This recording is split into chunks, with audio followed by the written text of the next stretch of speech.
Mesdames et messieurs, c'est une surprise. En pleine route de Koudou, vous suivez en direct la conférence du candidat à l'élection présidentielle. Excellence, monsieur le conseiller Hadroudounia. Excellence. Monsieur le Président. Yann, pardon, je suis conseiller. Un point, c'est tout. Président vient chercher quoi dans mon nom? D'abord, dites-moi, c'est vrai que dans ce pays, les professions évoluent trop ces derniers temps. Surtout avec ceux qui font un tour et reviennent avec les diplômes suppliés par l'intéressé. Alors, cette manière de m'attaquer en route comme ça, là, c'est une nouvelle version numérique de la conférence de presse ou bien c'est quoi?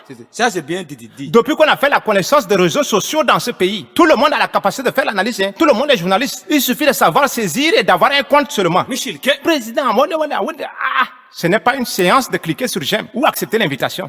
Vous êtes de quel organe déjà? Je suis Nadine de la télé. Moi, c'est Prudence de la radio. Je suis Théo de la presse écrite. Les rumeurs circulent au sujet de votre candidature à la présidence de la République. Qui? Moi? Qui vous a donné cette information-là? Ne dites pas des choses comme ça sur moi, hein. C'est pour cela que nous sommes venus pour avoir la confirmation. Oh, oui.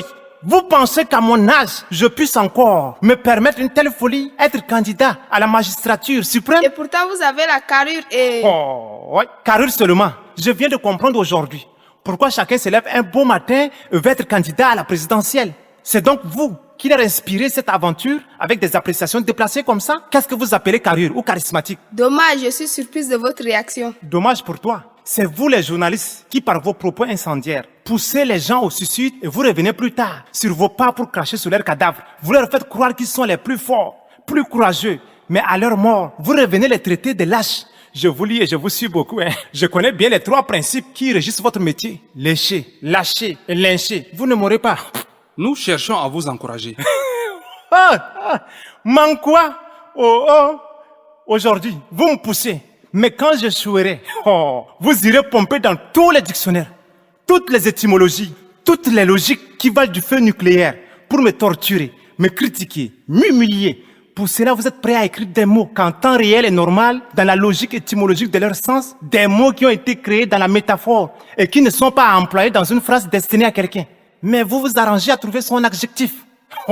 Pour construire une phrase choquante à celui que vous n'aimez pas. Amenez votre piège là ailleurs, je vous connais. Vous avez aidé quelqu'un une fois? Nous, on ne crée pas des mots pour qui que ce soit. Ah, je le sais. Vous créez des choses imaginaires, faux, mais vraies, comme vos caricatures qui réveillent même un mort. Avant même, je suis comment? Si vous me caricaturez encore, ça va être grave. Vous voulez donner des cauchemars à ma famille? Moi, si je suis président, je vous attrape tous, crap. Je ferme vos journaux et radios. Je déconnectionne vos blogueurs et hébergeurs avant mon installation. C'est vous les géniteurs des opposants, des réveilleurs de démons. Ça, c'est un métier, ça? Vous écrivez et commentez contre les gens comme si ce sont eux qui vous ont empêché de réussir correctement dans la vie. Vous donnez l'occasion à n'importe qui de croire qu'il est quelqu'un. Ne vous énervez pas, monsieur le Président. Ne m'appelle pas avec cet adjectif à problème. Allez dites à ceux qui vous ont envoyé ou à vos sources qui ne tarissent jamais là que moi, Hadroudounia Witak Tekat, je suis un ambianceur, un looker, un lifer, un freeman. Est-ce que ma liberté vous dérange? Pourquoi voulez-vous m'enfoncer dans ce trou qui est brillant à distance, mais qui en réalité est une prison dorée? Soyez tranquille, il y a des choses qui changent. Nous sommes dans un pays où tu réussis seulement à sortir ta tête de l'eau, tu deviens ennemi numéro 1 de toute ta génération. Tu te rends compte que tout le monde attend à te voir échouer seulement. Un pays où tout le monde croit qu'on a la même étoile. Et cette étoile doit briller pour tout le monde au même moment. Moi, je suis un homme qui vit au présent de l'indicatif. Je me sens mieux dans ça. La présidence, c'est le futur compliqué. On est 2 temps avec 2 soucis différents. Pardon. Essayez de nous comprendre. Vous êtes bien fait pour être président. Oui. J'ai créé mon parti politique pour être un laboratoire d'idées et mettre des propositions positives pour que ceux et celles qui ont plus de culture, plus de charisme, plus de chance que moi puissent s'en servir pour mener à bien notre pays. Ne me comptez pas parmi les politiciens aventurés qui pensent qu'être président est un jeu de plume-plume. Si c'est parce que j'ai un parti que vous êtes venu me voir, je dissous mon parti à partir d'aujourd'hui, sans rencontre du bureau exécutif, sans assemblée et sans congrès. Même une entreprise de gâteaux, je n'en ai pas. Je dois rêver à être président. Vous croyez que je suis normal quand je vous dis ça? Si vous avez peur, ça va. Oui, j'ai peur. C'est ça, c'est ce que tu as dit, non? J'ai peur. Quand tu écoutes le mot présidence là, ça résonne comment dans ta tête? Même les fous ne viennent pas là-bas. C'est ça la parole. Soyons sérieux. Ça, c'est un mot qu'un journaliste peut dire à quelqu'un? C'est comme ça que tu es arrivé dans le métier? Moi, j'ai une crise cardiaque si j'arrive à la présidence en 1 semaine seulement, avec vos lamentations et revendications là. Ma femme sera veuve, mes enfants des orphelins et ma famille en deuil. C'est ça que vous voulez? Et si j'ai peur, y a-t-il quelque chose de problématique là? Retenez une fois pour toutes et enseignez à vos prochains. La peur, c'est le début de la sagesse. On vous comprend. Si vous ne voulez pas être président, ça va. Vous connaissez la phrase en filigrane qui accompagne la présidence? La mort sans vidange. Un moteur sans vidange s'arrête. Tac. C'est comme ça qu'un président meurt.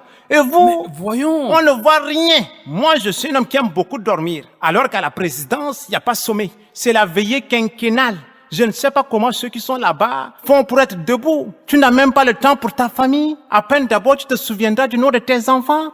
Alors que moi, quand j'ai un petit souci personnel, même c'est l'alcool qui me sauve. Imaginez si je dois gérer le souci d'un pays, des millions de populations, l'international de ses pressions. Cabaret même ne peut pas me sauver. Je sais que vous allez bien gérer. Oh, restez tranquille. Gérer ma vie seulement, c'est un problème depuis 57 ans. Gérer mon foyer, c'est une catastrophe depuis mon mariage. Et gérer mes 5 enfants, c'est gérer le réchauffement climatique. Et vous me demandez de gérer un pays, pas n'importe quel pays. Un pays particulier comme Koudouk. Ça va aller. Où? Oh, dans ce pays où le parti au pouvoir est maître absolu de tout, avec des opposants traditionnels, des opposants historiques, des opposants profits situationnistes. Ça va aller? Ça va aller. Vous me voyez là en train de gérer un pays avec des partis politiques de comptabilité, où leur idéologie, leur programme politique et leur plan de société, c'est de calculer là où ça leur arrange financièrement. Ça va aller. Les partis de ralliement, leur idéologie, leur programme politique et leur plan de société est le ralliement dès leur création au plus offrant. Les partis sans siège, leur idéologie, leur programme politique et leur plan de société est dans leur sac à main, sans militants et sans bureau exécutif. Les partis de technologie de l'information et de la communication. Il suffit qu'un membre aille aux toilettes et qu'il voit son nombre à sa sortie de toilette, conférence de presse. On est menacé, on est poursuivi. Leur idéologie, leur programme politique et leur plan de société et l'organisation des conférences, de points de presse et des pétitions. Calmez-vous. Ça va aller. Comment on peut gérer aussi un pays avec des partis extraterrestres que leurs présidents ne sont pas des humains parce qu'ils n'ont jamais menti? Leur idéologie, les autres mentent. Leur programme politique, détention absolue de vérité. Et leur plan de société, la googletologie. Oh, adjab, adjab. Avec toutes ces catégories de partis politiques impossibles à l'intérieur du pays. Sans oublier encore ceux qui vivent des RMI chez leurs parents en Europe. Comment vous voulez que je gère ce pays avec tous ces missiles tournés vers moi? Vous voulez me pousser aussi suite? Ce pays n'a pas seulement les partis politiques. Et vous me voyez gérer ce pays avec une classe majoritaire des intellectuels sans conscience, des responsables irresponsables, des syndicats qui se font la guerre de leadership, ou avec la majorité de la société civile qui sont devenus des partis politiques à but lucratif. Calmez-vous. Un pays où les hommes ont traumatisé les femmes au point qu'elles ne peuvent pas se présenter à l'élection présidentielle. Un pays où les rêves des femmes s'arrêtent au militantisme. Calmez-vous, nous discutons. Vous voulez que je me calme comment? Un pays où les partis politiques ont 50 ans avec les mêmes présidents sans alternance et qu'ils demandent l'alternance, où personne ne veut laisser pouvoir à personne. Vous voulez me crucifier?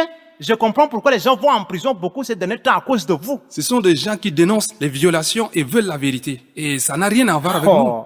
Vous les galvanisez pour qu'on les arrête afin de vendre vos articles. Un pays où l'opinion internationale n'a pas son mot, vous poussez les gens comme ça, sans réfléchir. Yowa. Vous avez donné la force virtuelle du lion à certains chefs de partis politiques qui sont connus que seulement dans leur chambre à être des candidats aujourd'hui à l'élection présidentielle. Heureusement qu'ils ont su au milieu et ils ont attrapé dur leurs jetons. Moi, être présent dans ce pays de Koudouk. La population sera derrière vous. Pour exercer une citoyenneté responsable, il y a un minimum de conditions à réunir. Manger à sa faim, dormir dans un logement décent, être soigné. Bref, il faut être une population qui est à l'abri de la précarité sociale pour être une population digne et responsable. Or, moi-même, ça ne va pas. Tu as vu quelqu'un d'affamé suivre un autre? Une population qui change sa souffrance contre polo, du pain et de la bière? Une population complice et victime? Vous me voyez compter sur cette population? Nous voulons que de votre bien. Si être président est mon destin, je forgerai mon destin ailleurs. Comme ceux que leur destin est ailleurs et force pour être président. Je connais la limite de mon orgueil et de mes ambitions. Je ne confonds pas la folie avec la bravoure. Non. Vrai là, vous ne voulez pas être notre président? Je ne sais pas si on parle le même langage, mais pour moi, président, c'est souffrir durant tous les mandats. Et souffrir après mandat toute ta vie quand tu vas mal gérer. Et moi, je suis sûr que je vais mal gérer. La vie après le pouvoir est un vaste désert à traverser. Pendant ton règne, tout le monde vous apprécie. Certains vous donnent même l'impression d'être un dieu. Et aussi, à peine le pouvoir t'abandonne, tu as l'impression que tu as géré à seul. Tout ton entourage t'abandonne. Tu ne les vois pas. Ils sont avec ton successeur. Nous sommes dans un pays où les gens portent des vestes à 3 temps.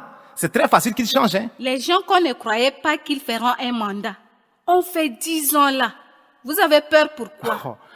Et puis vous pensez que c'est parce qu'ils sont heureux qu'ils font successivement 5 ou 9 mandats? Ces présidents savent qu'à la porte de sortie de leur pouvoir se trouve l'entrée de leur prison. Moi, à leur place, tant qu'il n'y a rien qui me rassure le lendemain meilleur, je ferai un mandat éternel. Moi, ma peur est légitime. Mon village de 3 personnes, je suis arrivé à diviser les gens en 4 parties. Imaginez-vous un territoire, ce que je peux en faire. Oui. Même l'école en séco, je suis incapable de construire dans mon village depuis que je suis fonctionnaire. C'est un pays que j'aurais l'initiative de construire. Je vendrais ce pays si les gens prennent le risque de me le confier. Vous n'allez pas gérer ce pays à seul quand même. Soyez tranquille. Je ne veux pas que l'histoire me rattrape. Ou rattrape mes parents, mes amis et ceux qui sont autour de moi. Et je sais que dans mon cas, ça va nous rattraper. Quand tu es président, ce sont les gens autour de toi qui sont à l'aise. Ils garantissent l'avenir de leurs enfants. Ce sont eux qui dorment bien profondément pendant que tu veilles. Ce sont eux encore qui créent des problèmes autour de toi.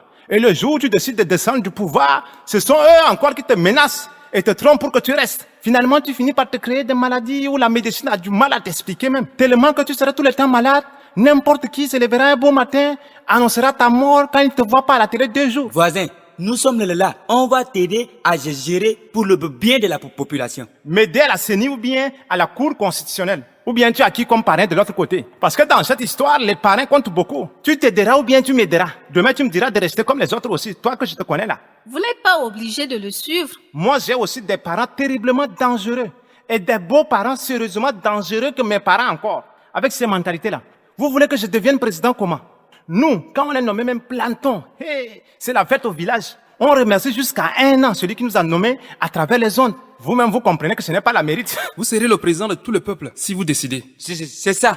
Vous ne connaissez pas mon entourage. Nous, on a la culture de tripler. Si mon prédécesseur a fait 15 ans au pouvoir, je dois faire 45 ans à mon tour. Le peuple me laissera. Vous-même, vous allez me laisser. Même si j'ai dit aux gens que c'est le bon Dieu qui m'a donné. Quelqu'un va me croire. Ça, c'est bien dit. Les parents de mon père, ce sont des gens qui adorent le faux. Tout est faux chez eux. Même leurs propres noms sur le papier sont faux. Et avec ça, vous me demandez d'être président. Les parents de ma mère, de toute leur vie, ils adorent l'école. Quelqu'un à 12 ans me met sur le banc de l'école. Attends, les autres auront une chance avec eux quand je serai président. Michel, Ma femme, ses parents maternels sont des commerçants de gros et de petits détails. Si je suis président, penserez-vous que quelqu'un d'autre va se débrouiller avec eux? Vous voyez le danger si je suis président? Ma femme elle-même, telle que les gens la connaissent. Ta femme. Première dame, la même, elle trouvera que c'est rien. Elle cherchera à être premier ministre. Vous ne connaissez pas sa gourmandise. À cause d'elle, là, même s'il n'y a pas un autre candidat, mes voisins ne me voteront pas, ça je vous assure. Je ne suis pas un homme de décision. Comment je peux être président? Voisin, non, ne crains pas. Nous allons créer des bureaux de soutien pour toi. Yana, Guegue, toi qui ne salues pas tes voisins là, tu fais comme les autres n'existent pas. Aujourd'hui, ce bureau de soutien qui va te réconcilier avec les autres. Quand tu étais aux affaires là, tu avais oublié même tes amis d'enfance. Ce bureau de soutien qui va vous réconcilier, mais le jour de vote, tu comprendras que c'est à cause de toi que j'ai raté. Oui. Est-ce que c'est pour ici? J'irai dans mon village, voilà. Toi, dans ton village. La route qui va là-bas, là, qui te montrera. Ça fait combien de temps que tu n'as pas mis pied dans ton village? À cause de campagne, là, vous allez enterrer quelqu'un vivant. Hein? Combien de fois ton village t'avait écrit quand tu étais aux affaires pour des petits problèmes qu'ils font face et que tu n'as pas donné suite à leurs soucis? Aujourd'hui, tu veux aller en mon nom leur parler de quoi? D'abord, dis-moi, tu dormiras où pour faire ce travail? Tu penses qu'ils ne me connaissent pas? Mais à cause de toi, je perdrai même avant le premier tour à 100%. Tu as beaucoup des amis qui peuvent te créer des vrais bureaux de soutien. Vous ne connaissez pas mes amis. Hein? Ceux-là, s'ils me créent des bureaux de soutien aujourd'hui, c'est grave. Moi, j'ai autour de moi des voleurs numéro 00, des hommes et des femmes avec des cœurs artificiels, des intellectuels qui ont connu tous des accidents cérébraux, des bourreurs des urnes très professionnels, mais numériques encore. Hein. J'ai des concepteurs de résultats HD, haute définition. Ceux-là, s'ils me soutiennent aujourd'hui, c'est grave. Et je gagne d'office. Nous, on veut manger. Parce que le verbe soutenir est un verbe de réciprocité. Et se décompose comme suit. Soutenir aujourd'hui, c'est tenir sous demain. Donc, si je leur confie la responsabilité demain, vous connaissez déjà les conséquences. Ils respectent aussi leur manière de faire. Ils ne feront pas cadeau à ce pays des... Nous, on veut te créer le bureau de soutien simple. Ami de souffrance, c'est vrai que tu es mon compagnon de fou. Mais il n'y a rien de simple dans ces histoires. Il y a toujours un intérêt. Il y a certains qui créent des bureaux de soutien pour profiter des filles, des femmes des autres. Après les campagnes, les grossesses, les divorces, les mariages d'occasion, etc., etc. Ça, c'est les autres. Nous sommes des responsables. Oh, oh. Ami de souffrance, tu parles seulement. Hein. Il n'y a rien sans rien. Nous, on connaît les responsables dans ce pays. C'est pendant les campagnes, vous les responsables, au lieu de créer des emplois pour les jeunes, c'est pendant les campagnes que vous créez des bureaux pour eux. Ça, c'est un travail, ça. Tu as raison. Les bureaux de soutien, c'est aussi l'occasion pour arnaquer les familles du candidat. Bureau de soutien de la femme du candidat. Bureau de soutien de la mère du candidat. Bureau de soutien du père du candidat. Bureau de soutien des enfants du candidat. Bureau de soutien des beaux-fils du candidat. Bureau de soutien des belles-mères du candidat. Bureau de soutien des beaux-pères du candidat. Bureau de soutien des domestiques du candidat. Bureau de soutien des sentinelles du candidat. Bureau de soutien des boutiquiers du candidat. Bureau de soutien des fournisseurs et prestataires du candidat. Comme dans ce pays, on ne fait rien par vocation, les bureaux de soutien deviennent une profession pour certaines personnes. Ça, c'est compliqué. Adjab. On aura des problèmes pour embaucher d'autres personnes à la fonction publique et dans les institutions demain. Parce que le nombre de bureaux de soutien dépasse le nombre de demandeurs d'emploi. Toutes les promesses, c'est de trouver des places aux jeunes dans les bureaux. Je ferai comment demain? Je vous comprends, mais il faut tenir bon. Nous, on fait une gestion village atomique. Hein. Si on fait une affaire, de A à Z, là, c'est nous. Si on crée quelque chose, de A à Z, c'est encore nous seuls qui remplissons. Si on nous confie une responsabilité, là, de A à W, c'est encore nous. Parce que nous, on envahit plus que la pluie diluvienne. Mais le dialogue, l'amour du prochain, la cohabitation pacifique, le partage avec son prochain, ce sont des mots qui ne font pas partie de notre lexique et dictionnaire. Si on ne parvient pas à gérer les petites choses avec les autres autour de nous, nous sommes sûrs que nous allons échouer à la tête de l'État. Tu as raison. Ne parle pas. Moi, je connais bien ton ethnie. On a besoin de construire et développer ce pays avec les autres. Ouah, là, vous ne m'avez pas encore vu gérer l'argent. Oh. Avec les 2 millions de subventions du parti, je m'éclipse. Les militants ne me retrouvent pas. Quand je serai devant le budget de l'État, oh, ça va être mascarade carrément. Ah, si le bon Dieu peut vous dire qui je suis, ça va vous sauver. Adjab, là, le pays va mal. Si c'est toi qu'on connaît, là. Ça, c'est exagéré. Je me connais et je connais les miens. Si je dois être président un jour, il faut qu'il y ait un changement positif dans mon ethnie, dans ma famille. Que je me fasse des amis aussi compétents. Et que moi-même, je dois changer radicalement, car pour l'instant, j'aime beaucoup les commérages. Hein. Lorsqu'on me rapporte les choses sur quelqu'un ou un groupe de personnes, oh, mon sang ne fait qu'un tour. Et je suis prêt à commettre l'irréparable. Alors que dans ce pays, les gens sont prêts à transformer, à modeler et à présenter sur un plateau un mensonge prêt à consommer. La culture de mentir au président au nom des autres est la matière de base de ceux qui gèrent les affaires avec lui. Ça, c'est bien dit. Il y a les militants des dernières heures qui mentent à vendre même leur village et leur peuple juste pour un poste de 3 mois, renouvelable à chaque nouveau mensonge. Alors si vous aimez ce peuple et que vous ne voulez pas voir à la tête un écraseur de victimes innocentes, éloignez de moi ce mot président de la République. Vous avez bien parlé, président. Comment vous ne donneriez pas votre candidature? Nous sommes mûrs dans les œufs politiques cette année. Mûrs même dans la démocratie des jeux politiques. Si les candidats eux-mêmes ont accepté les principes, on va sortir, on va voter et ils verront le résultat. Que ce soit biométrique, semi-biométrique, numérique ou semi-numérique, nous serons là à toutes les élections présidentielles, législatives, communales. On ne ratera pas l'histoire biométrique, hein. Que chaque candidat mette bien dans sa tête que nous sortirons. Qu'on ne nous demande pas de boycotter. Ça, nous, on n'aime pas. Ça là, qui nous excuse. Nous, on a confiance aux urnes. Et désormais, c'est le seul moyen et unique d'être présent dans ce pays. Nous n'avons pas besoin de violence, d'obliger les gens à quoi que ce soit. C'est le peuple seul qui est libre de faire son choix. On ne peut pas dire à quelqu'un qu'il souffre. Lui seul connaît mieux sa souffrance, hein. Lui seul fera son choix aussi. S'il y a un conseil à donner, que chacune surveille de près son vote pour que sa voix ne prenne pas une direction qu'il n'a jamais choisie. Les candidats doivent aussi accepter les résultats des urnes, un point chez tout. Voilà les raisons qui amènent les gens à penser à vous pour le changement. Ah, il faut que je change d'abord. Sinon, j'aurais peur des urnes, je commencerai à révolter les gens, à accuser les autres candidats pour rien. C'est pour ça que nous voulons que vous deveniez notre... Je suis désolé de vous décevoir, hein, mais on m'a toujours enseigné que la confiance en soi est la première de toutes les qualités humaines. Je ne me jetterai pas dans une bataille sans être sûr de moi-même. Je ne suis pas un homme qui unit le peuple. J'aime diviser. J'aime révolter les uns contre les autres, les frères contre les frères, les voisins contre les voisins, village contre village. Adjab. Mes oreilles sont tendues quand il s'agit de mensonges. J'ai autour de moi que mes parents. Mais un bon président est celui-là qui fait l'unité du peuple, qui rassemble autour de lui tout le monde, sans distinction de religion, de région, de communauté, de classe sociale et d'ethnie. Les choses ont leur temps et chaque chose exige des conditions précises. Ce sont les malhonnêtes, les gens de mauvaise foi, qui veulent toujours péter plus haut que leur cul. Ils savent parfaitement ce dont ils n'ont pas les capacités, mais c'est exactement dans cela qu'ils mettent les pieds. Ce sont des suicidaires. C'est que moi je ne suis pas. Je vous comprends, mais il faut tenir bon. Un bon président, c'est un artisan de la paix. qui prône la cohabitation pacifique, le respect de l'autre, la tolérance, le brassage, le pardon et la réconciliation. Il est l'exemple et le garant de cette cohabitation, de ce pardon, de cette tolérance, de cette réconciliation, de ce respect de l'autre. Moi, je suis un homme rancunier. Mon pardon est une stratégie d'élimination. Moi, je suis un homme orgueilleux, qui menace et qui aime intimider les autres. Quand mes parents vont commencer à arracher les biens des autres, je serai incapable de les reprocher. On sera au-dessus des autres communautés. On demandera aux gens de travailler avec nos coutumes. On sera les cauchemars des autres ethnies. Les problèmes qui ont opposé mes arrière-grands-parents aux autres communautés et dont nous ne connaissons pas l'origine et qui ne sont pas d'actualité, on va ressusciter tous ces problèmes. À ce point-là, même l'intellectuel, je ne peux pas me prétendre. Je ne suis pas digne même d'être un représentant de ma communauté. Même pas digne d'être un religieux. Même si ma communauté n'évolue pas et que j'appartiens à une religion, cette religion a ses principes qui sont au-dessus de ma communauté. Mais c'est triste que les principes de ma communauté sont au-dessus de la foi de ma religion. Comment voulez-vous que je sois un président d'un pays? Et aujourd'hui, le monde est devenu un petit village où il y a métissage des valeurs culturelles. Chacun aujourd'hui valorise plutôt le bon côté de sa culture pour ne pas être traité comme un barbare. Moi, si je suis président, je serai là que pour l'évolution de ma communauté. Je développerai mon village en premier. Toutes les conditions seront réunies là-bas, plus que la capitale même. Les gens ne parleront que de mon village, que de notre village. Je donnerai les postes d'argent à mes parents dans tous les secteurs. Des postes de décision à mes beaux-parents. J'aurai une armée propre où mes parents seront tous des hauts gradés. On poursuivra et persécutera tous ceux qui ont géré ce pays avant nous. Adjab, là, le pays va mal. Or, un bon président, c'est un baptiseur. Il mettra en place une décentralisation véritable pour que chaque région se développe. Il viendra en aide aux régions qui n'ont pas de ressources. Il répartira équitablement les richesses du pays à toutes les communautés. Il assurera une bonne condition à sa population.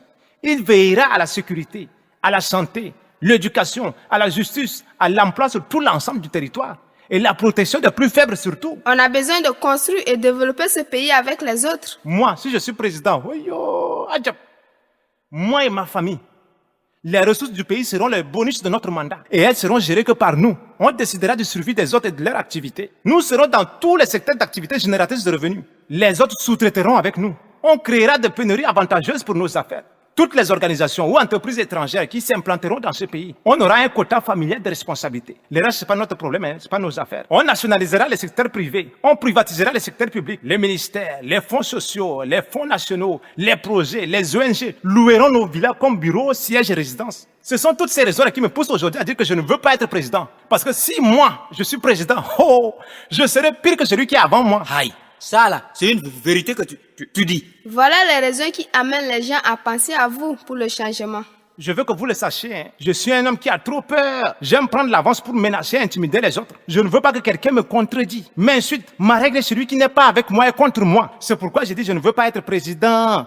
Parce que dans ce pays, chacun se lève un beau matin et cherche à entrer dans l'histoire. Il commence à insulter le président. Les gens eux-mêmes cherchent avec torche à ce qu'on les arrête pour commencer à saisir l'opinion nationale, l'opinion internationale. Tout ça, moi je ne supporterai pas de tel acte. Moi mon cœur est lourd. Je vais tous les arrêter à la racine. Même les animaux domestiques, je vais les attraper. Rap, tous. Mais un bon président est celui-là qui accepte les points de vue des autres, accepte les critiques et s'améliore avec ses critiques, accepte les injures. Malgré ça, il tend sa main à ses adversaires, les associe à la gestion de son mandat. Il tient ses promesses vis-à-vis de ses alliés. Il veille à la protection de ses adversaires et alliés. Et ça, moi, je ne peux pas le faire parce que mon village me traitera d'un sous-homme. Ce sont les qualités des hommes responsables. Dans notre coutume, on ne poursuit pas un voleur. Si je suis président, je responsabiliserai que ma famille, mes amis et mes militants. Et pour m'avoir aidé dans les campagnes, mes militants et mes amis qui vont détourner les fonds publics, je ne permettrai pas à la justice de les poursuivre. Or, un bon président est celui-là qui partage les responsabilités du gouvernement, des institutions avec toutes les classes politiques capables, sans tenir compte de camaraderie, de régions et de religions, mais tient compte de compétences et de l'approche genre, et qui laisse la justice punir sévèrement ceux qui détournent les biens du peuple. Un bon président est capable aussi de confier à la discipline du parti les militants voleurs et corruptibles qui font la honte du parti. Que chaque population trouve la confiance à la justice. C'est pour ça que nous voulons que vous deveniez notre président. Je ne peux pas être un bon président. Parce que moi, quand j'ai une responsabilité associative, je m'accroche pour la vie. Moi, quand je suis à la tête de quelque chose, je ne veux pas que quelqu'un me remplace. Et pire encore, s'il n'est pas de mon ethnie, je ne pourrais pas quitter de mes propres grés aussi quelque chose. Or, un bon président est celui-là qui veille à l'application des textes de base de son parti. Même s'il est le président fondateur, il accepte l'alternance. Et si le mandat est illimité, il fait un choix de présenter notre militant sans distinction de région, de religion et de classe sociale à la tête de son parti et accepte de soutenir la candidature de son prochain à l'élection présidentielle. Un bon président accepte aussi sa défaite, félicite son adversaire en avance de l'annonce du résultat, sans exciter ses militants à la violence. Cette maturité-là, moi personnellement, ça me manque. Mon orgueil ne me laissera pas faire ça. Je sais que tu es dangereux. Et Moluke ne veut jamais me croire. Appelle comme tu le veux, Gogo. Mais je ne peux pas être président aussi parce que dans mon parti, on ne donne pas l'égalité de chance et de droits aux hommes et aux femmes. Quand il s'agit de responsabilité, on oublie les femmes dans nos ambitions. Si une femme décide dans notre parti à être candidate, que ce soit à la législative ou au communal, ses premiers adversaires sont les hommes de notre parti. Chez moi, encore, la tradition est au-dessus de la loi de la République. Une femme sous-préfet, notre chef de canton refuse. Mais les femmes constituent aujourd'hui plus de la moitié de notre population. Et un bon président doit promouvoir la politique de l'approche genre en responsabilisant autant de femmes que les hommes dans tous les secteurs d'activité. Un bon président doit abolir le mariage précoce pour permettre aux filles de bien fréquenter et de bien finir leurs études. Un bon président assure aussi une santé maternelle et infantile pour qu'aucune femme ne meure en donnant la vie et qu'aucun enfant ne meure de la maladie que la vaccination peut éviter. Normalement, un bon parti doit aussi encourager les femmes à se lancer dans la politique. Un bon président doit construire des écoles sur toutes l'étendue du territoire, avec les enseignants, les centres de santé dans les villages, avec des médecins, assurer la sécurité de la population. Et une justice dans tous les villages. Et ce que je viens de dire, il y a des partenaires qui sont prêts à accompagner le gouvernement. Restez tranquille. Un bon président doit penser à la canalisation pour éviter les inondations, au bitumage pour rapprocher les villes, à l'électrification des villes et des villages, donne de l'eau potable à sa population dans les villages et les ferries. Maintenant, le gouvernement doit instaurer la morale dans les écoles et les séances de présentation des hommes corruptibles dans tous les secteurs 2 fois par semaine, à la télévision et leur radiation du service ainsi que la saisie de leurs biens. Comment vous ne donneriez pas votre candidature? Tout ce que je suis est le contraire de ce qu'on appelle République. La République place toujours l'intérêt général avant ses intérêts particuliers. Elle place toujours la mérite au cœur de tout critère de choix des hommes et des femmes qui animent les institutions publiques. Mais moi, je n'ai rien de tout cela.